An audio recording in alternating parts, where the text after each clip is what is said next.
There we go. Now we should have audio. There we go. Now we should have audio. Helps to remember to turn it on. Oh. Do you hit the recording button?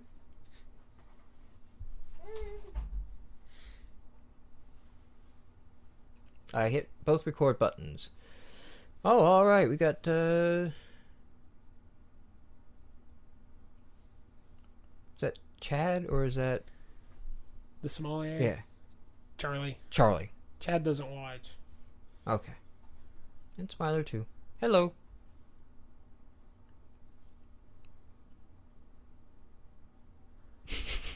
What?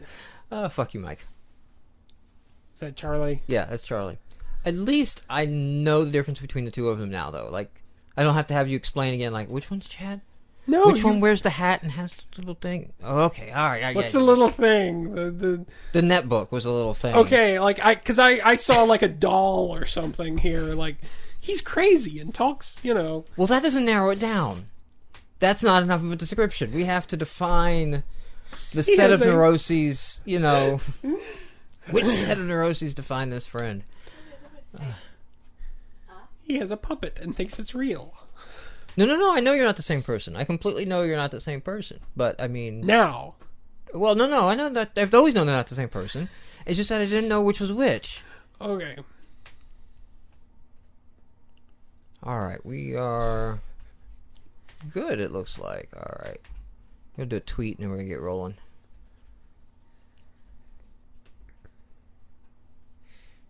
Oh, hey, it already tweeted. I'm just going to retweet it then.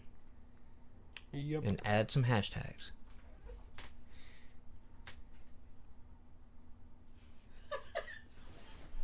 You're always hiding behind the monitor, apparently. Me or you? It said, "Why is the other guy always hiding behind a monitor?" I'm not hiding. It just kind of happens that way. Like, you know, this pretty decently roomy office, but that, you know, the TV studios are bigger than this. We're kind of working with what we have. Yeah,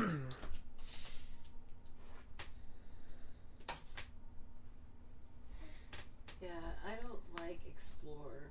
Explorer sucks. Well, I guess I could have opened it up in Firefox, I guess.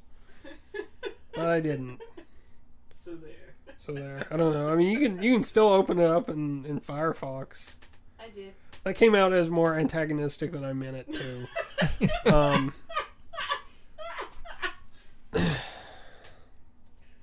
I'm having Seagram's ginger ale, non-alcoholic. You know what? I forgot to grab anything. You can go grab me something random. Okay. Drink. I mean, just because she's going to stay sober doesn't mean I need to. I got to do something to erase playing these games from memory. Is there a particular reason? Is it like, I don't want to get a hangover tomorrow, or is it, I don't want to, you know, say something goofy on the air? I don't care about the air. It's what did you bring them all for? I don't read them.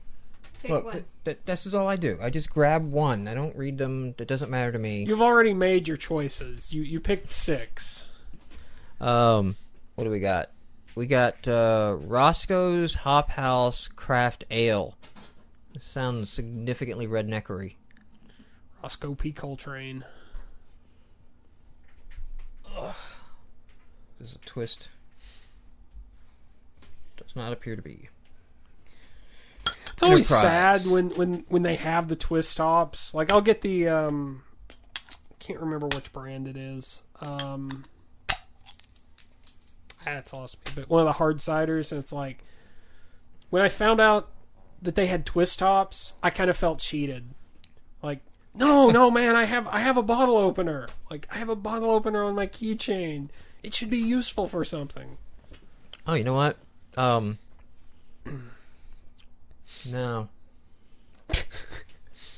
No, this is not very good. Am I going to be drinking that one? I mean, were you planning not to drink? I wasn't gonna... I was just planning on not opening drink yet. Were you planning on being on mic? Fuck you. That's the second time you've been told that this podcast, and we haven't even started. No, we haven't even officially started, but I think let's go ahead For and the noise there, I'm rotating my microphone.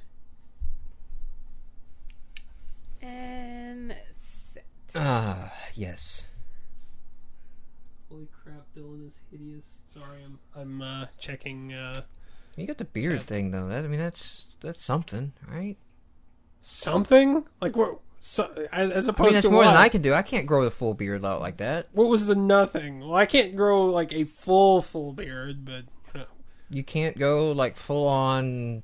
like there's a gap between the mustache and the actual. Oh, so beard. it won't connect. Like I can connect, but I can't grow anything back here anymore. That's the side effect of the radiation treatments. But is that a side effect? I mean, that is kind of the effect. Radiation kills shit. It is the unintended that's the side effect. that's the intent of radiation, is to kill shit. It just killed more shit than.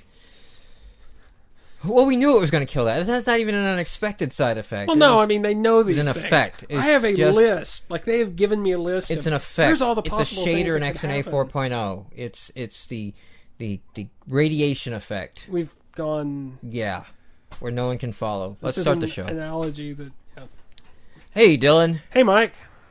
Guess what I checked out, Dylan? What did you check out? I checked out the Sunburn gaming engine. Hooray! I don't have to come up with an ad this week. I took the Sunburn gaming engine to the second dimension.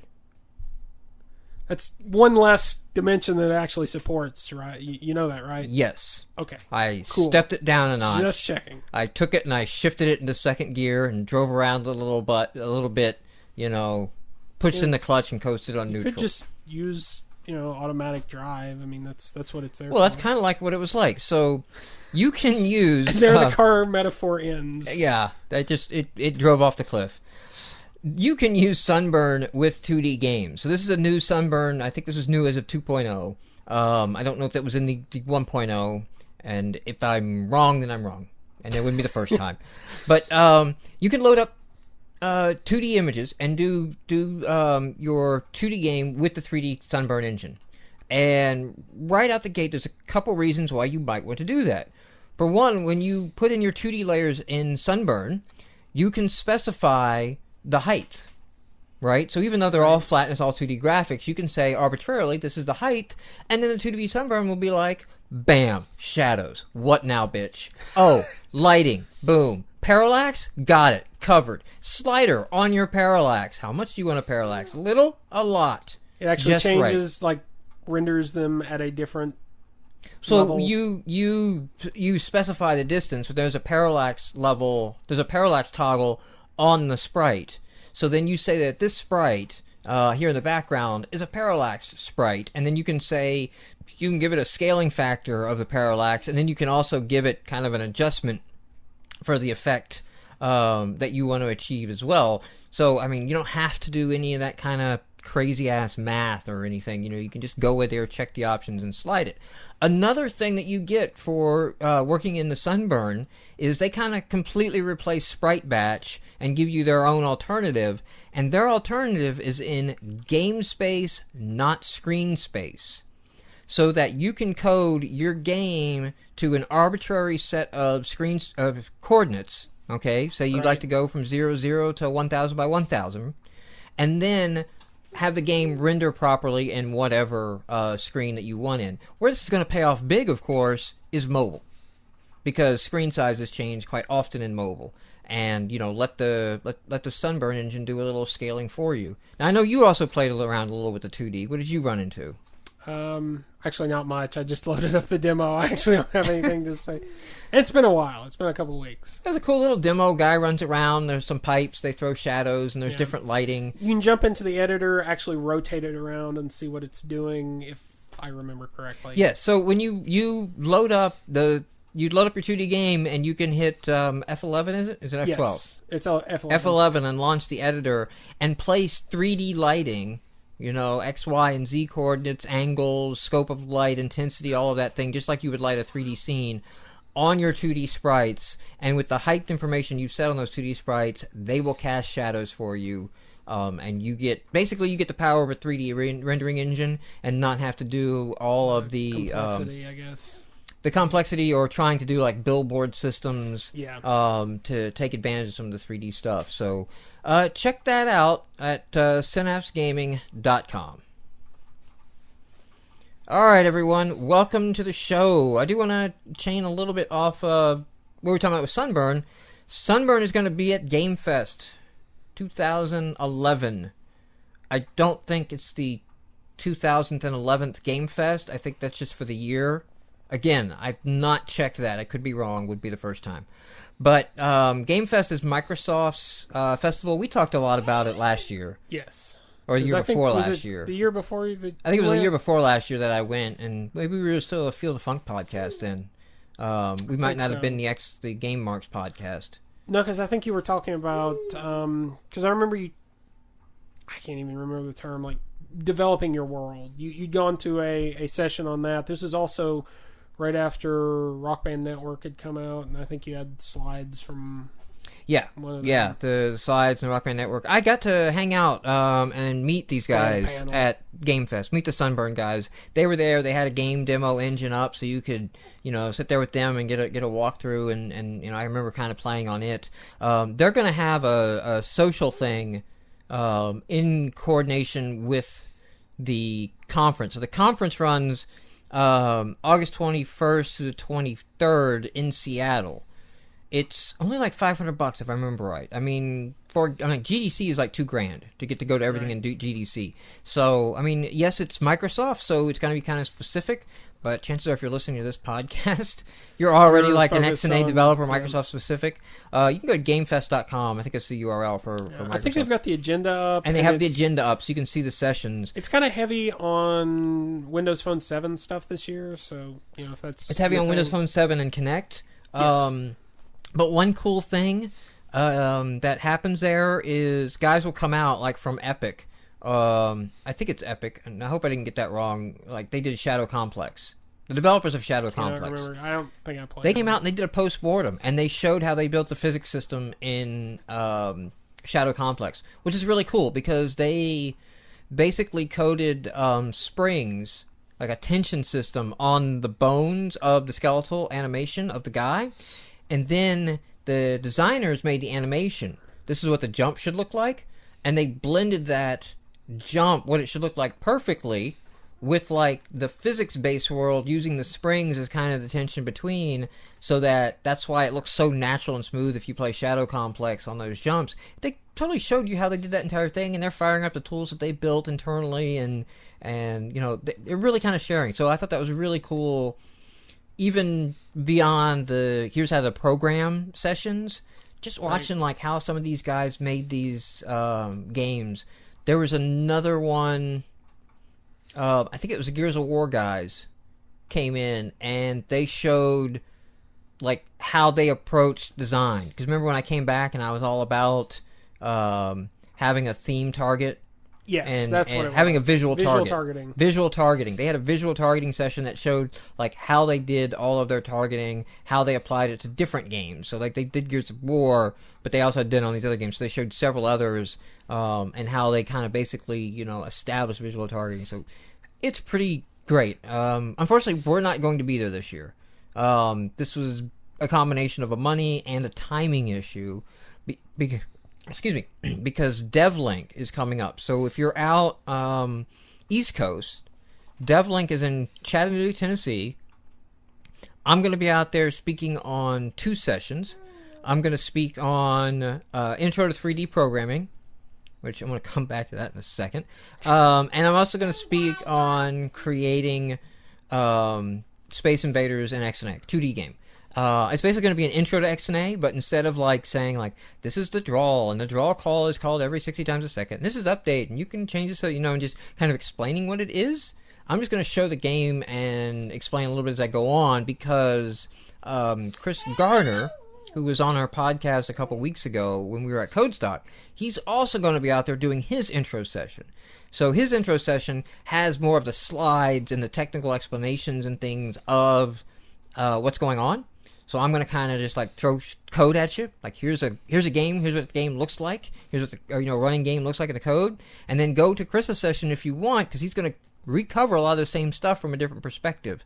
There's a couple other XNA sessions happening at DevLink as well, and it's cool when you can go to the DevLink, which is covering all kinds of development. Yeah. Get your boss to pay for it. You're a 9-to-5 developer. Get your boss to pay for it. Go to some web classes. Sneak off. Go to some game classes. Nothing's going to come back. So I updated 2 years ago. Was it 2 years ago almost now that I wrote the book? I think so. Yeah, it's coming up almost 2 years ago that I wrote the ebook. It's when we released Inca Blocks. The XNA 3D Primer. Yes, the glorious Inca Blocks release. I updated all that code finally for 4.0. In fact, I just got that committed into Subversion. It's publicly available on my Subversion site for all the examples, because the examples you've been able to download for free anyway. You don't have to buy the ebook. You don't have to spend the $5 to get that. Is that on Google Code? It's on Google Code, yeah. Subversion. That's where you can download, yeah, not Subversion.com, but Google Code through Subversion.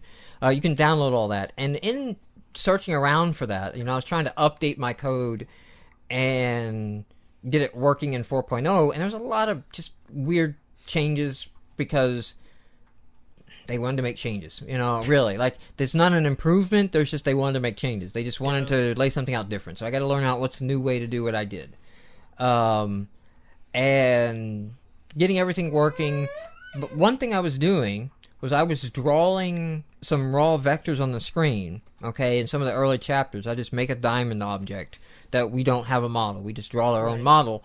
And I was throwing some lighting on that model to create some shadows and show some of the built-in XNA shadowing. And that wasn't working. And it's because I didn't set normals on the model that I created. If I'm way over your head now, normals are basically points to which way light should reflect off of it, essentially, off the points. Now, it worked in 3.1. It did not work in 4.0. This wasn't on the... You didn't actually have models. You just had like a triangle list or something? Yes, this was a triangle list. This exactly was a triangle list that I made from points, vertex color points. So I set color and a vertex point. In 3.1, it rendered and it was fine. I assumed, without checking, that if you don't specify a normal, okay, then your normal direction is the same direction as the vertex point. Because, you can think of the vertex as a vector, you can normalize it, and then there you go. Because that's generally what you're going to want anyway. You're going to want it just pointing away. And I intentionally drew the model around the center so that they would all be going out, and everything worked perfectly, and it worked fine. It's humbling, to say the least, I'm trying to update this code, and I'm researching, and I'm learning, it did not make that assumption for me. It just passed it on and happily worked. Might work on some, might work. I think what happened is graphic drivers kicked in and made the normal assumption for me, not XNA. So it was quite humbling that assumption had led to a post by Sean Greaves. That's Sean. And he didn't say it this way, but some guy was like, "Hey, I'm doing this book. You're gonna have to go to bed, little girl." I was reading this book. This book's examples are all 3.1. They all work in 2008 Visual Studio, but they do not work in 4.0, and I'm trying to solve this one problem, which was the one that says, like, hey, there's no normals on the object. And, of course, like, the guy reading my book, which is the XNA 3D Primer, so, like, normals, what the hell, I don't even understand the error, right? Like, because that's the point of this book, is to get you acclimated to that thing, but he's running into that error before we've even gotten that far. And Sean's reply, basically paraphrasing here. These are not Sean's words. Sean was nicer about it, but this 3D object that you have has no normals on it. You cannot do lighting with normals on it. And if you're reading a book that tells you how to enable lighting without doing normals, it's a piece of shit and wrong, and you should not be reading it. Which, I kind of wanted to go in there like, all right, it didn't throw an error in 3.1, and I assumed this, like, without me explicitly saying, here's a normal for the face, like there's a way for culling to happen, like clockwise or counterclockwise. So I didn't think myself too crazy for making that assumption. It worked. But you know what? Something's going on in the You background. know what I wasn't going to do? I was not going to post in that thread and argue with Sean. You weren't going to identify I'm not yourself going to win as that the, argument. No, I was like, I'm going to lose that argument anyway I go. I'm not going to argue. I'm just going to thank you, sir. May I have another? I am sorry for that. Did he actually identify you as the author? No. See, I don't think Sean clicked through, looked at the book or anything. He just looked at the code start sample of the post, and then done. Like Sean posted this was a problem, and the guy posts back like, this works in 3.1, it works in 2.0. I'm just trying to update it to 4.0. And he's like posting the code he's posting my code from the book in there, and like there's no normal set, and he called in the shader enable lighting so that I could get the shadow. Right. And so what I did, because I don't want to teach normals when I'm just trying to make you get an item on screen. The shadows are to have some perspective as you move the camera around, so that you can kind of orient yourself. So you can tell that it's actually... There's a ground and you know what you're doing, and that's the reason I want shadows there. What I actually ended up doing is creating a shadow matrix and then making a second plot and flattening it and changing all of the color points to black. So it's not actually lit, because I just used the lighting and set the lighting to black to get the shadow effect. There's a matrix function for create shadow. Right. And so I could use all that, but I couldn't actually use lighting to throw the shadow.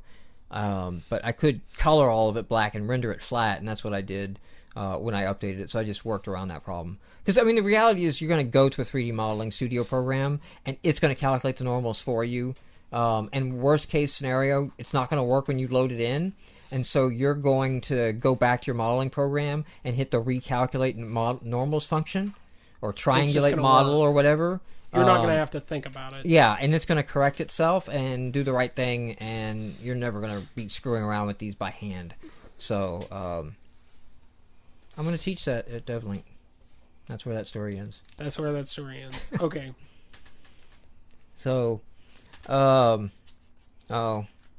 I guess we have to, what do we have to do? Yeah, Indie Gamer Chick's going to have to suffer through talk of X&A and developers. Remember when we said we were like going to try to do this for like gamers only? Developers. Yeah, we were going to no developer stuff, and we're going to do this for gamers only. We talked about doing at least when we we're were going to do it doing very, the very show, lightly. we're going to do it very, very light. There's no fucking audience out there for indie games that are not developers, so we are more on the we're developer, catering to our audience. We're more on the developer side than the gamer side, anyway. Like, it is what it is. Hey, speaking of developers, Zeboyd Games is not hiring. They want you to know you cannot get a fucking job with them. Did you see this post? Which is not news in this economy. Yeah. No. Yeah. They were not one of the 150,000 jobs added this quarter. No. They want you to know they are not hiring. What I found is funny is, please quit asking. So I wonder how many people saw this and emailed them a resume. Because, I mean, the suckers take that. They're reverse psychology. They just want to know the people who really want it, you know? So everybody, go send an email. Email your resume over to Zeboyd Games there. Send Robert Boyd. I think it's do not do this. Robert at Zeboyd Games? Do not do this. Is it Robert Boyd at Zeboyd Games? I have no idea. Fire off a resume. It doesn't have to be a real resume. Send it to Go download a resume off the internet and send it to Zeboyd Games. We do not endorse sending resumes to Zeboyd Games. He did say, the hell, we didn't. Exclusions may apply. Hey, but what is it that Chris Steele has up on his thing? The opinions are not my own; they're those of my employer. I don't know what that. Because we're self-employed. It's never mind. If I explain it, it's not funny. If we say it on the podcast, we all agree with it or something. He posted in the article some tips on getting hired. Yes. Again, he's not hiring, but he's giving you some tips to get hired. It's just code, man. No Maybe means he'll yes. ask us why manholes no covers means yes. around. That's what he's saying. It's not no means no. Zeboyd Games is saying no means yes. That's what he's saying right here. The smaller the company, the more important each hire is. So This is true. I mean, this is true at there. So it's going to be a much more vetted process, and it's much more important to really sell yourself to that company specifically. Reach out. I don't know how much he goes into this here, but Joel Spolsky was talking about that when he hires for Fall Creek Software. The designer that they hired for Stack Overflow sent a resume that was designed for Stack Overflow. Like, he redesigned his resume because he was playing as a web designer. Right. So he did a design in the style of the Overflow sites, of the Stack Exchange sites, and then sent that as his resume of like, hey, I want to work here, but look, my resume is in the format of your company. And like, that shows you're really interested, you know, the company, and you really want to work there. And every hire at a small company is extremely important, because everybody has to wear multiple hats to do multiple things. So, I mean, like, if you're trying to get into a particular game or something like that, make up a little game project or something that, like, uses these guys, have some fun with it, but do something personalized, you know? Do something, go to the florist, FTD, send them flowers, you know? That may be a little bit... that may not work. But it might, you don't know. They'll remember you, but they'll remember you as not having a clue how Don't tell them you have great game ideas. No one wants that.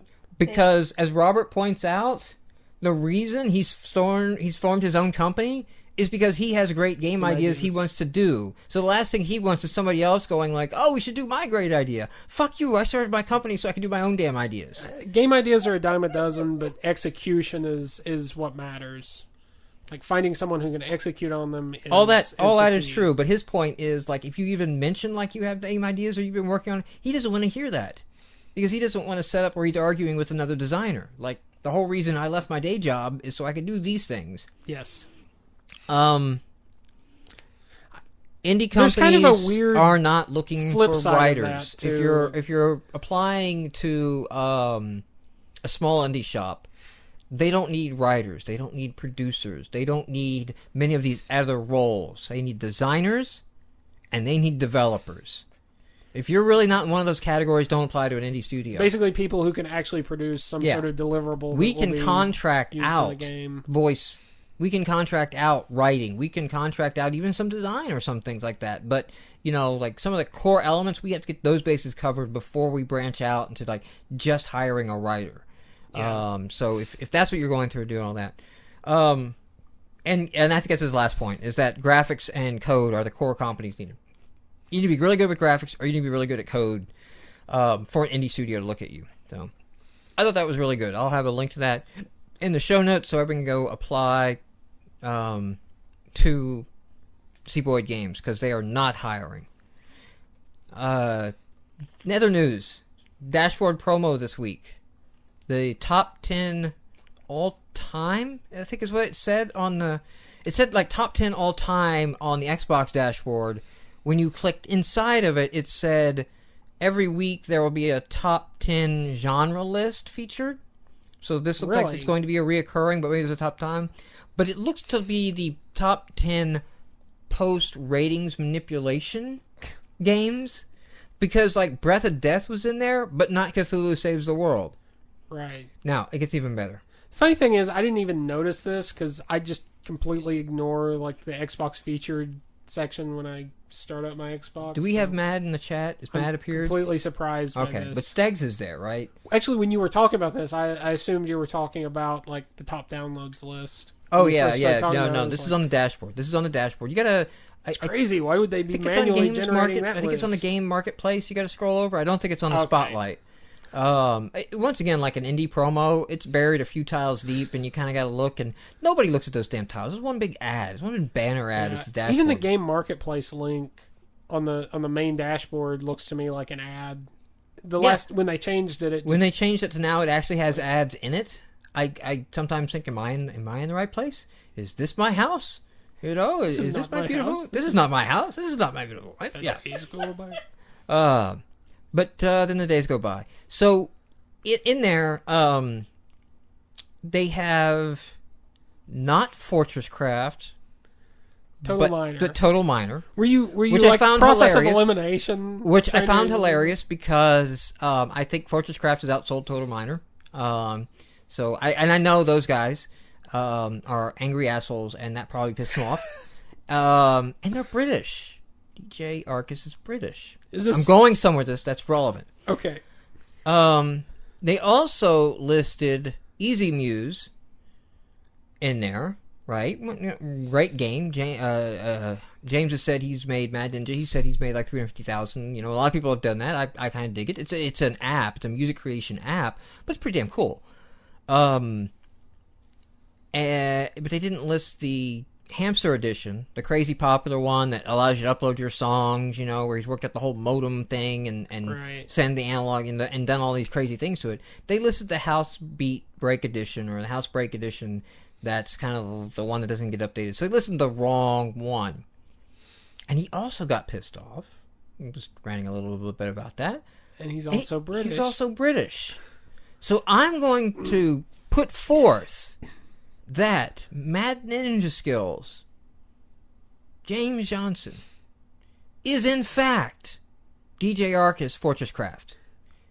It makes so much sense now. Like, their attitudes, they get pissed off, they're British. I thought you were just going to say that, like, this was Microsoft getting back at Britain for, like, yeah, we won the War of 1812, and don't you forget it. No, that's way too esoteric. No, I think Mad is DJ Arcus. I think they're New one world's and the going to same. rise again. Now, what I'm not aware of, this is kind of like make sure he's not in chat.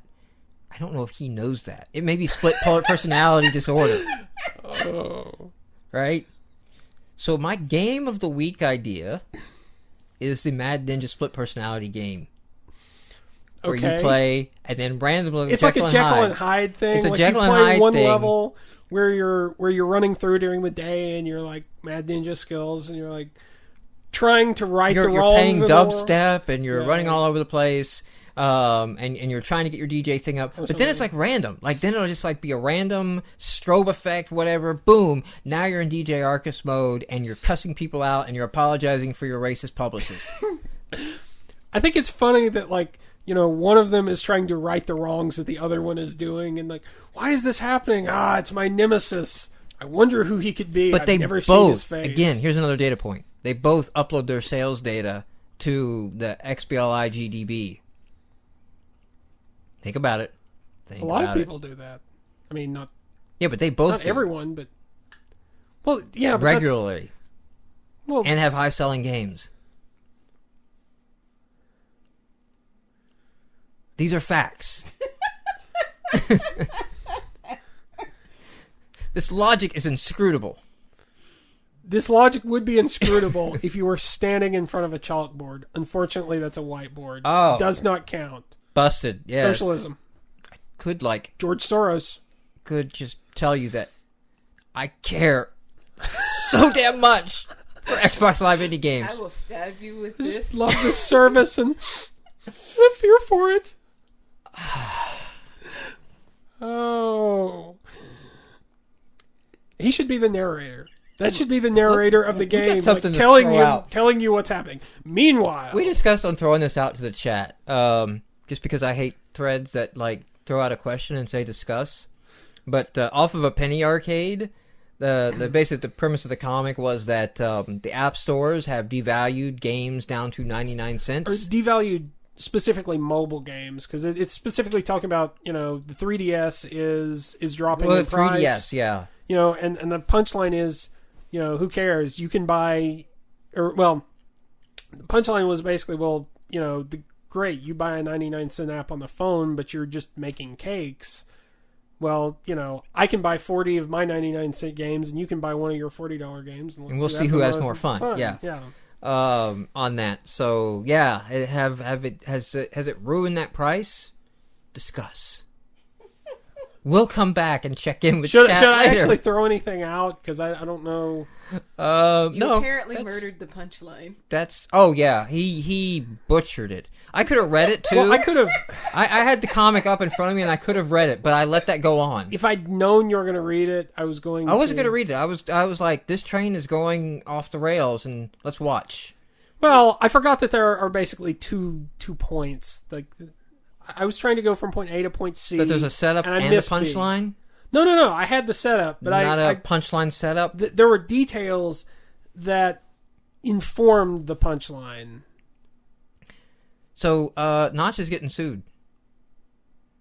Yep.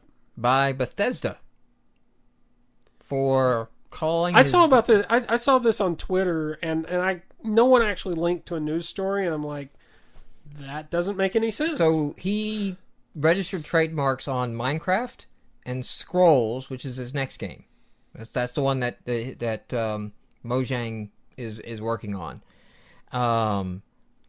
And apparently, there's a process in the trademark application where they take it in, they go, oh, okay, yeah, whatever, all right. And then there's like a quest for comments period. It's like, hey, it's like a patent. There's a quest for period for comments. Not a quest for comments. It's not, go ye, take this, it will be dangerous to go alone, sword, and find ye comments. Slay 4 rabid warthogs and collect slay rabid warthogs in Goldshire. And get one night elf to do the stripper dance, and then return, and you can level up. And then there will be, you must kill at least 5 rats colonies. When World of Warcraft puts, you must get one night elf to do a stripper dance as a quest achievement, that is when Western civilization begins to go down it'll the pop drain. instantly, though. That is it. Like, there is always a night elf Point of naked. no return. There's always a level 1 night elf naked doing the stripper dance. It's probably some dude, and you don't want to know why he's got that set on loop, but it would immediately. It would just go and go. Wait, hey, never mind, what's going on right here. In fact, your quest is to stop all night elves from doing the stripper dance. And it will never complete. You will never be able to do that. You will have to hack in and crash the WoW servers. That's the only way. And then cosplayers will take over and do it. Yeah, you can't even Kobayashi Maru because real life cosplayers will start doing the stripper dance. That's going. Someone is going to take that quest too far, and there will be a spree. And anyway. Scrolls.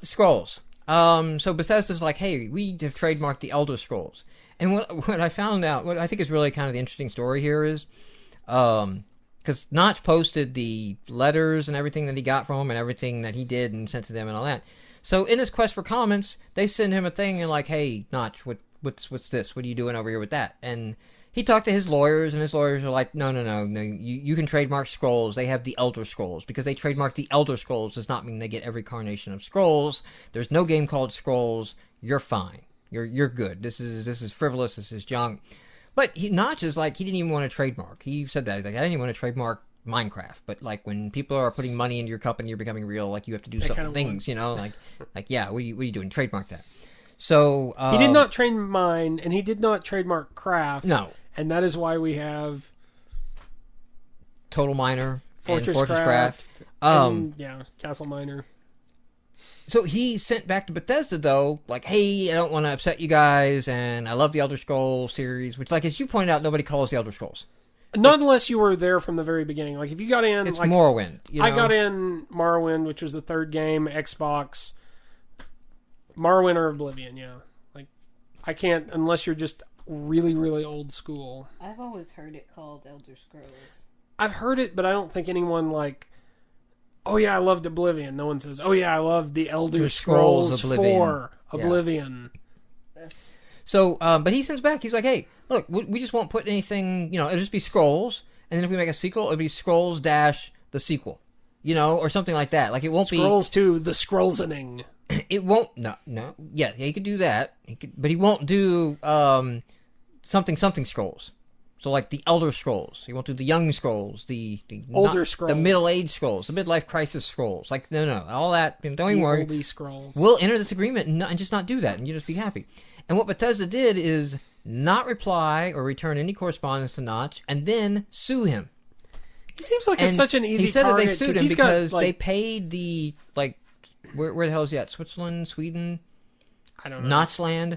They paid the Notchland court filing fees. Like, they've already filed the lawsuit. It wasn't just a cease and desist letter. Like, they filed the paperwork. They've entered a lawsuit over it. Seems like, though, he's kind of an easy... I don't want to say an easy target in the sense that, he doesn't have the lawyers to fight it. But, like, here's this guy who, in the space of 2 years went from indie developer to, doing millions of dollars off of, it's this big pot that, if it was any other He developer, is the pot at the end of the rainbow. Exactly. Like if it was Also, pull a he's got developer the beard, from man. He's got the beard thing we were talking about. He's rocking that. Have you seen him? Yeah, no, but it's pretty I don't know cool. what that has to do He's with got anything. like a light.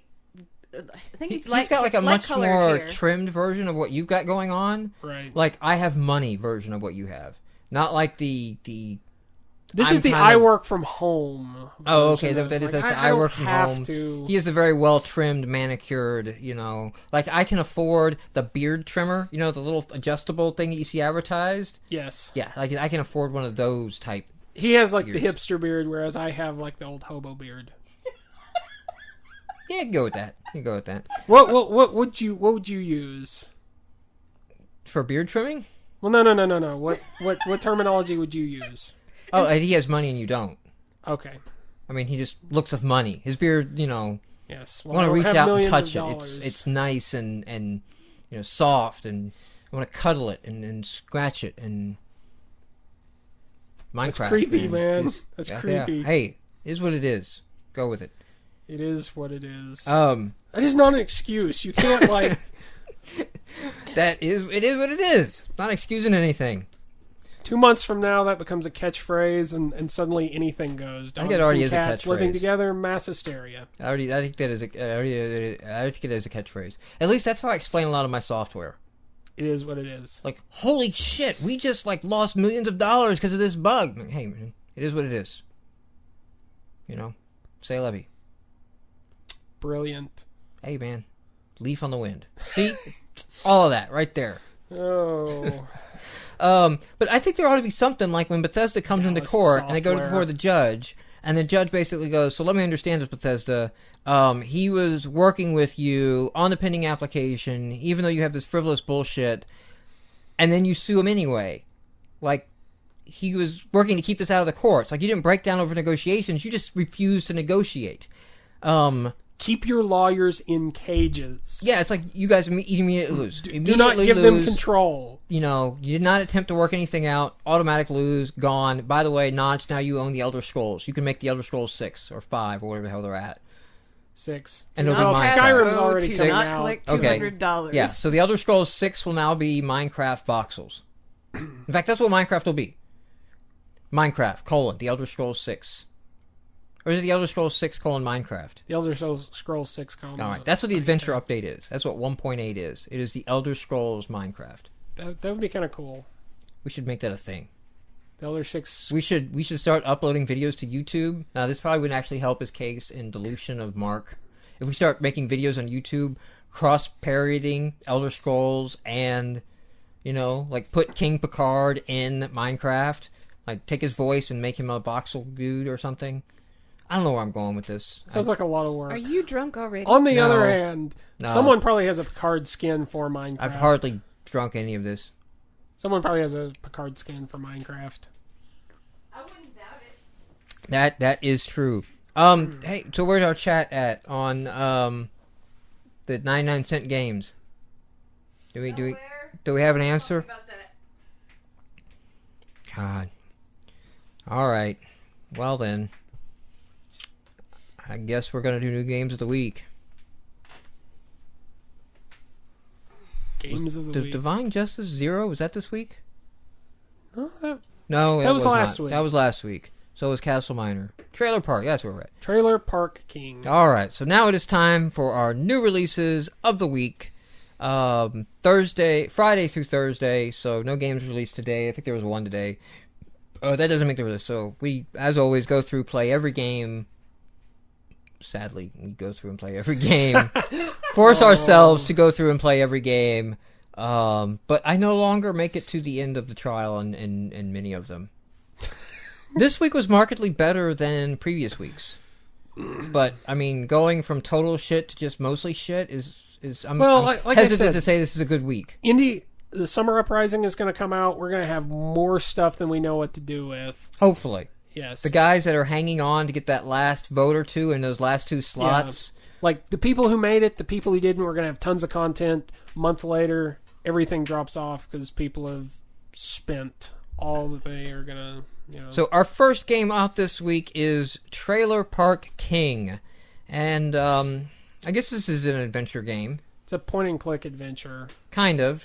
It doesn't have the depth of a point-and-click adventure game from the 80s. It's not King's Quest It's or not, something like that. It's not got the depth, but it is a point-and-click adventure. Yeah, I mean, it's By the Are we barest talking about minimal definition. depth I mean, of gameplay or You depth point of at story. something, you depth click of on even it. puzzle.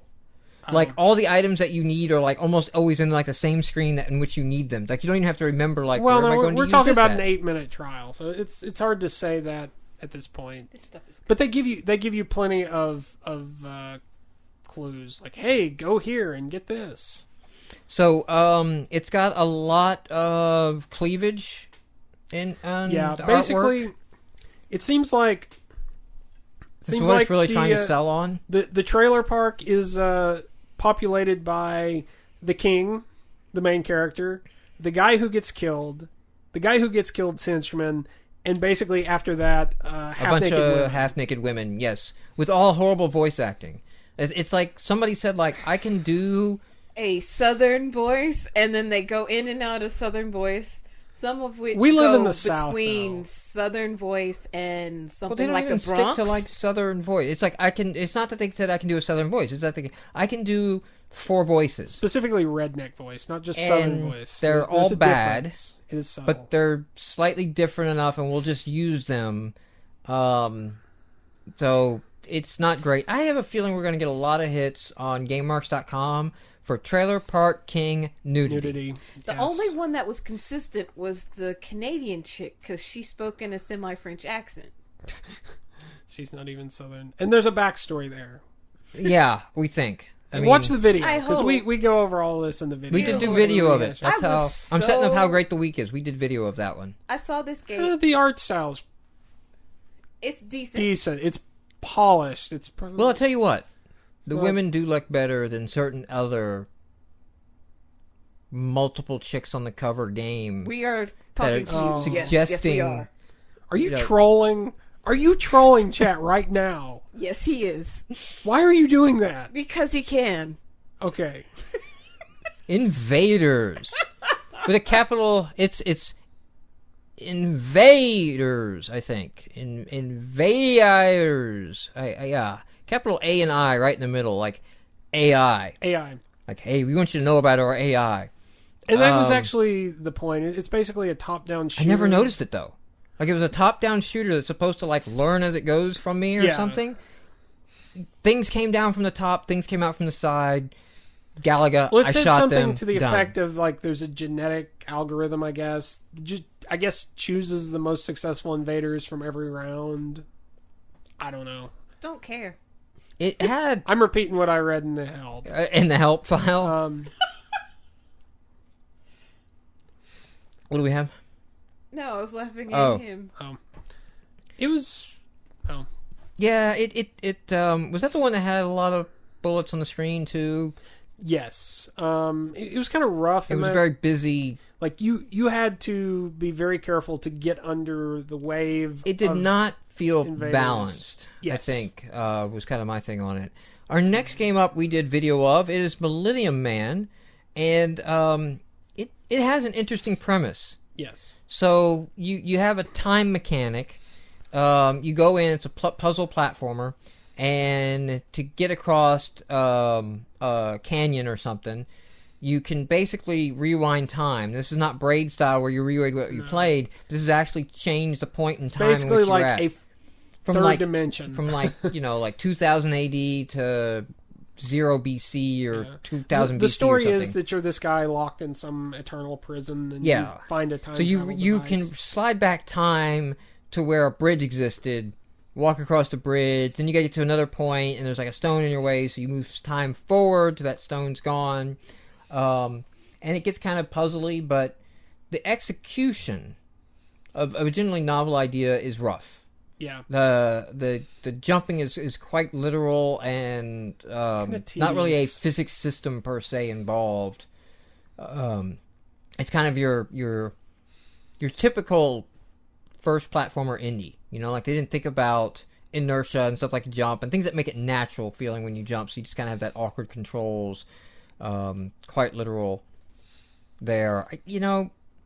A neat idea. But like by the 4th level or 5th level, whatever gets in the video, we hit the level of frustration that I hit in the video. And thankfully you glitched through it. You hit some weird glitch and got to go on. So for the sake of the video, it doesn't want us playing the same level over and over again. Most of the puzzles, at least early on, are jumping puzzles as opposed to like navigating your way through a maze. There are a couple of the puzzles in the early levels that hint that there's going to be some of that navigation going on, but at least in the trial you don't see it, so it's hard to say what the actual content's going to be like. Next one that we did video of here is Who is God? And this is not Mechanical a Gaming. religious tract, even though the name sounds like that. That's the first thing I thought when I saw it. No, it's weird. God is ascending. It's kind of what it is, but yeah. So it's the classic jump platformer where you just keep jumping up, see how high you can get game. Thankfully, it jumps automatically. Yeah, you don't actually have to hit the jump button. It's just kind of a bouncing thing. You bounce your way up, and then you can actually do jumps, though. So you can do boosted jumps, and you have a limited power of those. So you kind of collect stars. As you collect stars, you can do more jumps, and you just see who gets up to the highest. In the video, I think we both hit the trial limit. Yeah. There are local and online high scores. In the trial, you're probably not going to see the online because Xbox Live is not available. So I don't know if we talked about this on the video, but I think we might have a little bit on the video.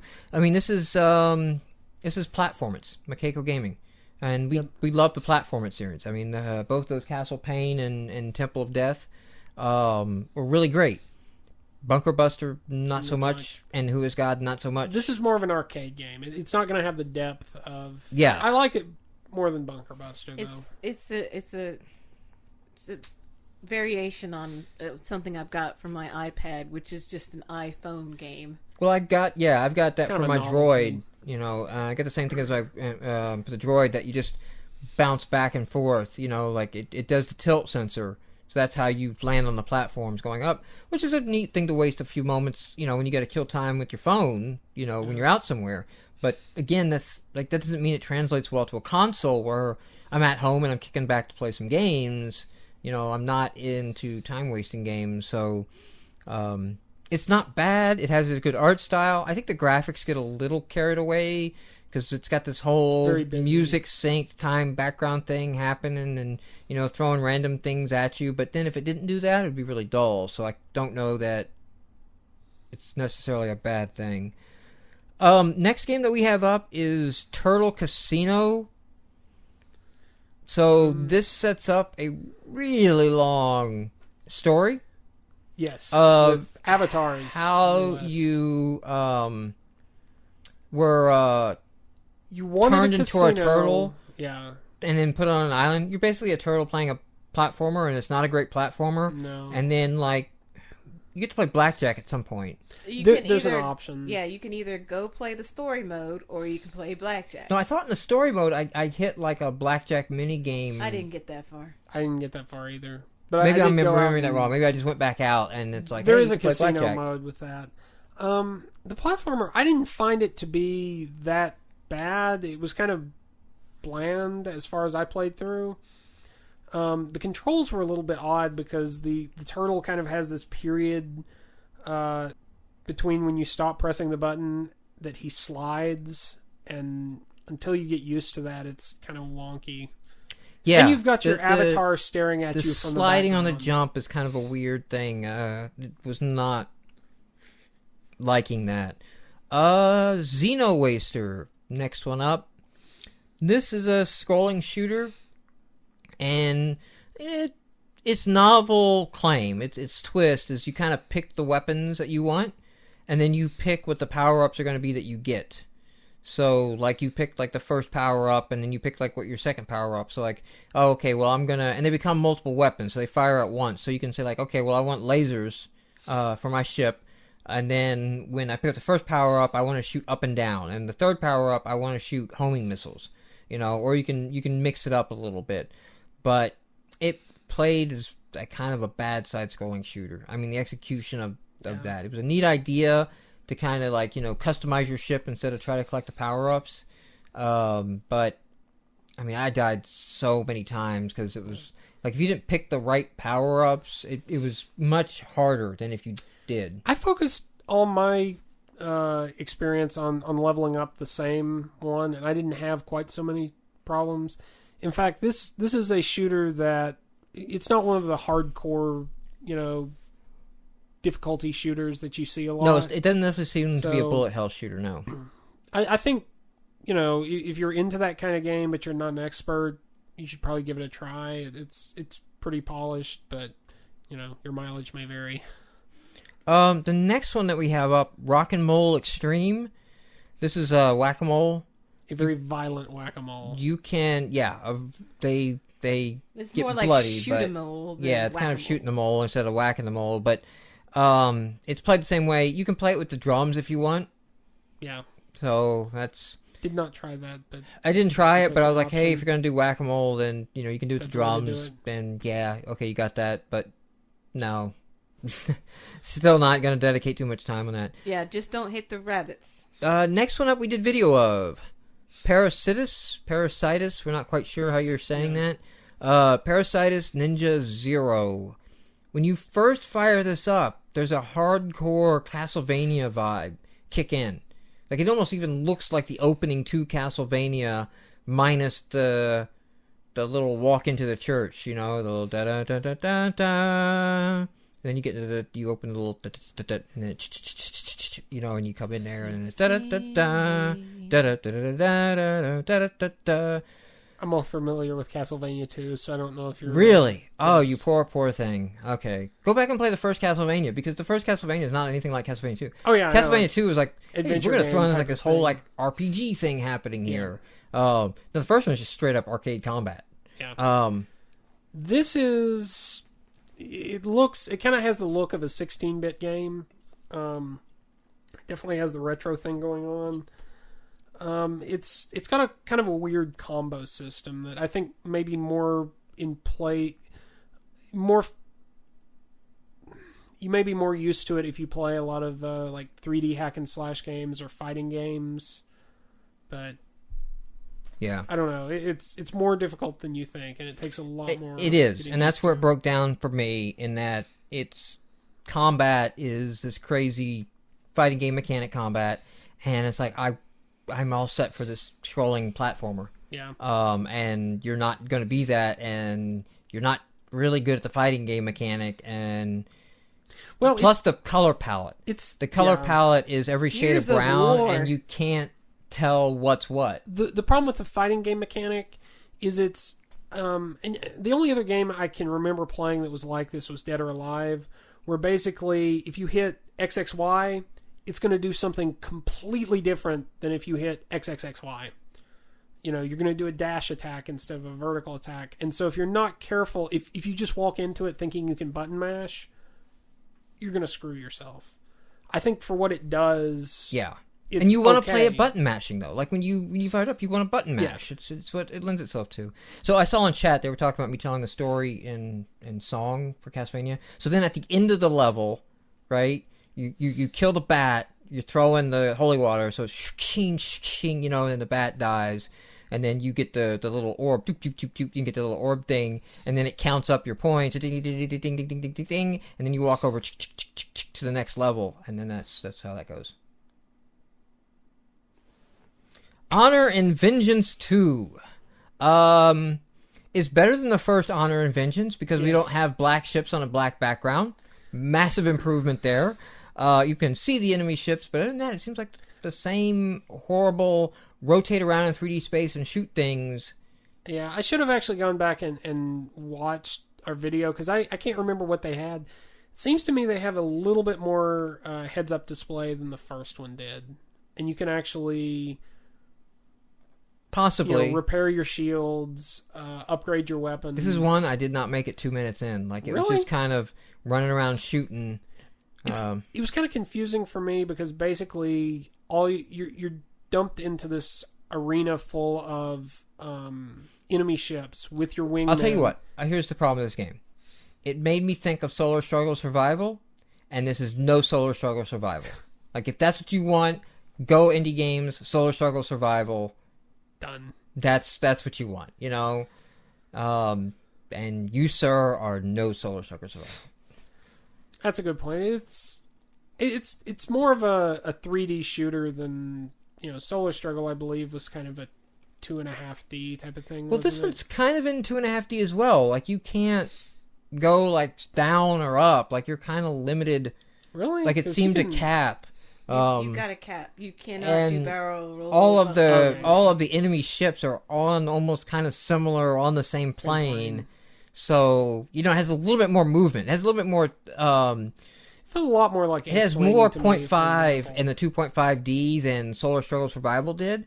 Yeah. But it's still on a 2D plane for most of what you're playing. Our next one up is Anetico. Anetico? Aneko? I think it was Anecto. Aneko?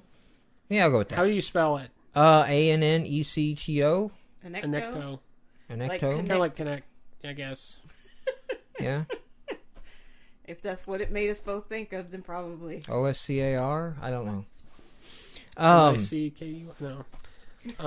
Donald Duck. All right, so this is the puzzle from Bioshock. yeah, the And little connect the other lines, games. and we played. What did we play? Blackstone. Yes, Blackstone. It had the weird like unlock the door puzzle, and it was just connect. You know, make a circuit on the line. So this is like a whole game of that. Only it plays With in some like Tetris a element. hexic kind of. Yeah. Hexic You is a good clear one. it, and then they fall into place, and you have But to. it's- What I thought was weird was you have to clear a certain number to go on in a certain time frame, Yeah. and you get more points, but you don't work towards the next level if you make big, massive, complex lines. Because I was made one that Okay. was 2/3 of the screen, and yet it still took me another couple of small ones. yeah, because I Okay. watched the countdown. The countdown, by the way, not in title safe zone, so you might not have seen that. I mean, it literally Yeah. was right off, cut I off at think the top I- edge of the screen. I saw it. I wasn't paying attention. I was obviously paying more attention to the playing field, and I was tending to go for the bigger loops. And I just figured, you know, that it was counting number of blocks or something. I No. didn't pay much attention to it, honestly. Sounds horrible. I And it guess. had a spell book that did nothing. And there Unfortunately, was no this connection is to it. It definitely sounds like there's more to this game. I didn't see it. this is our last game this week. Didn't have many this week. Nope. 27 ball funky pool. This is basically, this looks like a rules variation for a pool game that has been released. I don't remember what the name of the original one was, but Remember this concept of the large. So what this is basically. well, not the concept, the engine. Oh, the engine. Oh, Yeah, you think like like- the guy has made another. I'm almost Pool certain game. I remember playing this pool game. Maximus is the developer on this, and that I think you're going to be right here in a second. before. I know we've seen that. Yes. developer. Oh, Maximus is cornered with 9-ball champion and 8-ball champion.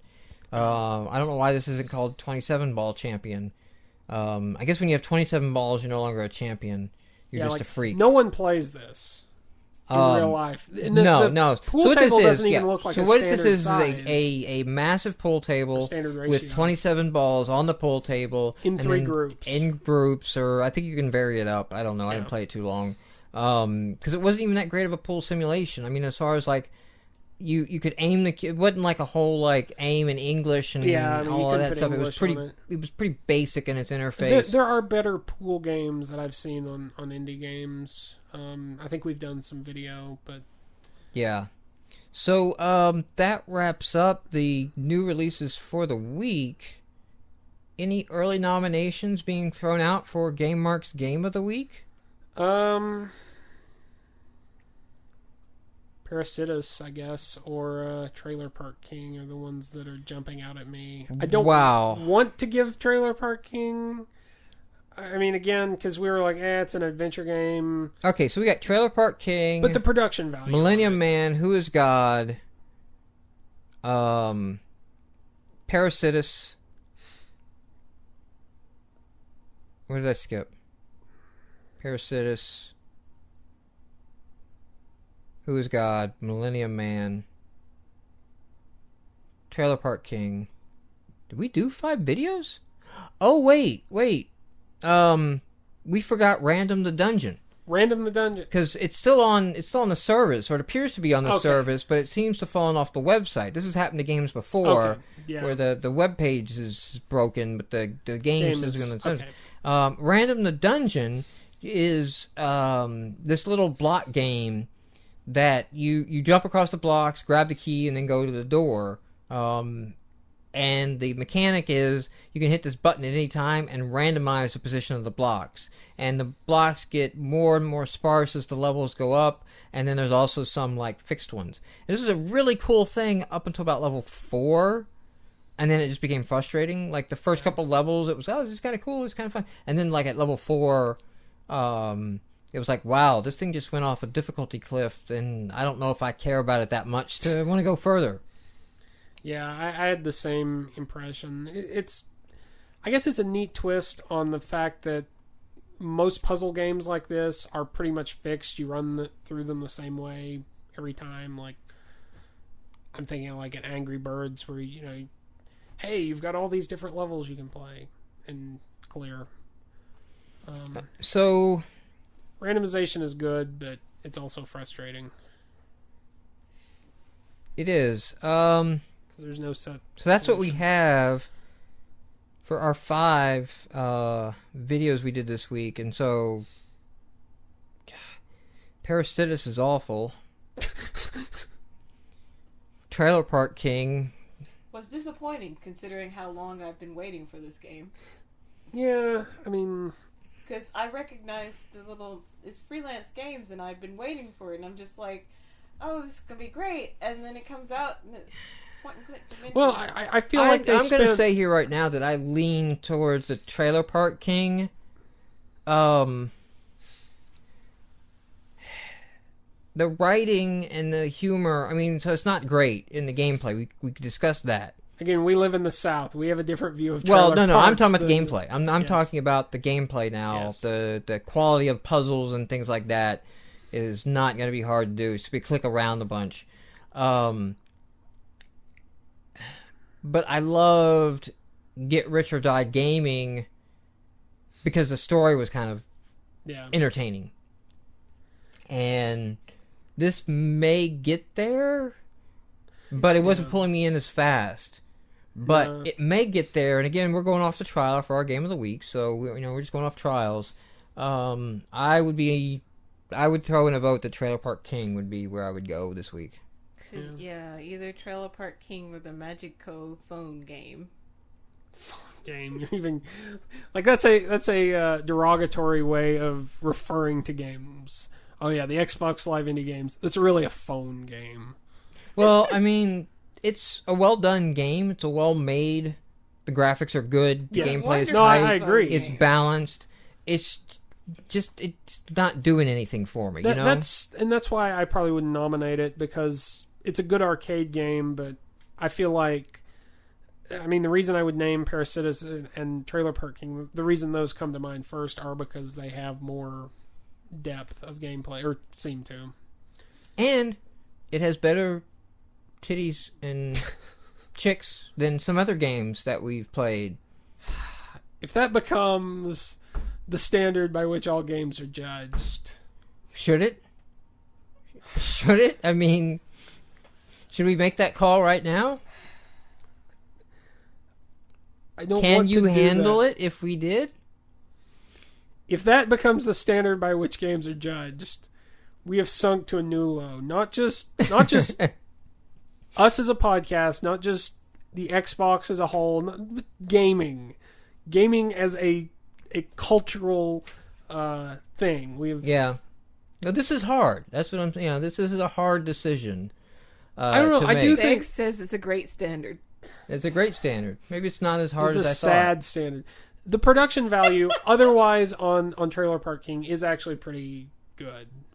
I mean, like, they definitely put work into the art. They definitely put the voice acting is... That's true. decent. That's true. We should note that this week is a lot of effort put into the games. Like, there's a lot... Like, the games aren't great, and we're not going to give you, a free pass because you're indie and say, like, oh, well, the games aren't great, but they're indie. It's one guy. Who cares, Yeah.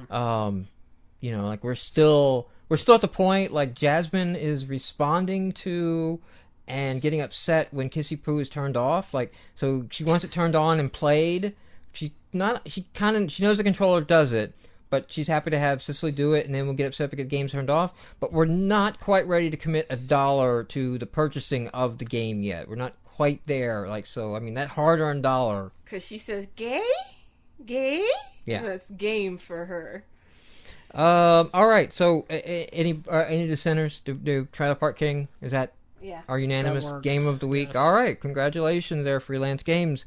It is game of the week. I got the database. The irony is, if you go back and watch the video, we're bagging on some of the jokes and the character concepts and. Do you ever play Starchon? Starchon. Yeah, that's the other freelance game. No, I don't think so. I did go to the other games section, and I recognize them from Twitter, but I don't remember us ever playing that. I mean, it was released at the end of 2010, so it was right in that period before we went to covering every game. Yeah. Wait, what was it called again? Starchon. Like It's a top-down shooter. It appears. Oh no. Yep, looks like it has an upgrade mechanic. It actually looks pretty nice. We probably go take a look. That's the other freelance game title. Well, all right. Anything from chat to end on here? Bless you.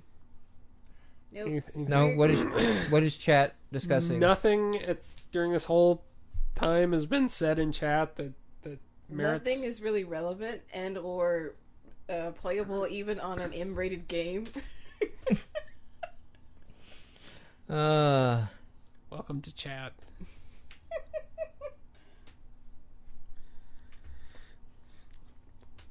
Live stream chat.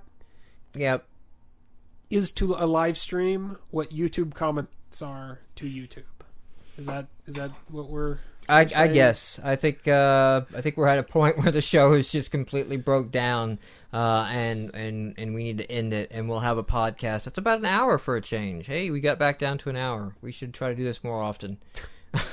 Let's have nothing to talk about. Or it helps and a short new games list. It helps if we start out sober and then don't get drinking until later. You're saying it helps if we don't go through the moonshine. I always start out sober. Hand over the moonshine. No. Hand over the moonshine. I want to show on camera how much is left in that jar that was full when we started that episode. Well, of course, a week has passed since then. It was down to here. No. There has been no moonshine consumed outside of the podcast. It just sat there since the last podcast. All of that was consumed on the podcast. I like for a second there I was going to measure shots in fingers like I'm a drunk like Saul Ty on I poured BSG. myself a glass of How much of this do I have left? And so instead of two little ones, I did the equivalent of two little ones in this. Because I did 3 last week. And shots, glasses, cups. Little cups. Is there a? They were little cups. Is there a standard? Well, it's like sake cups. You don't use much. The standard is the graphics of the game. We have standards. Is that what you're saying? We have standards. That's what we're setting. All right, everyone. This has been another episode of GameMarx. If you want to shoot us an email at podcast@gamemarx.com. Hey, we read it on air. Maybe we ought to start reading some of the comments we get on air. That should have been back when we were actually getting exciting comments. Oh, no, we got that great one on Skycat. Oh, yeah. I downloaded this because it had the music of Laser Cat. But it was no Laser Cat. And it had cats, but this is no Laser Cat. No. Which I think is a double insult. I think it's an insult within an insult. I think there's a double slam. I'm not, one, you used Kevin MacLeod, and 2, you're... Well, no. I mean, slamming Laser Cat And then, like, you're not even a laser cat. Like, laser cat wasn't actually that bad from the trial. It was... Which one was laser? Oh, I'm thinking Techno Kitten Adventure. Yes, you are thinking... Laser Cat was actually the kind the puzzle little platform. puzzle one. platformer. Yeah. I liked that one. Yeah. Metroidvania? I do want to say Metroidvania, but... It didn't play like Metroidvania. Metroidvania on the Commodore 64. Metroidvania level layouts. Yeah. The C64 And of that's Metroidvania. where the similarity ends. Yes. As does this podcast. Thank you, everyone, for listening.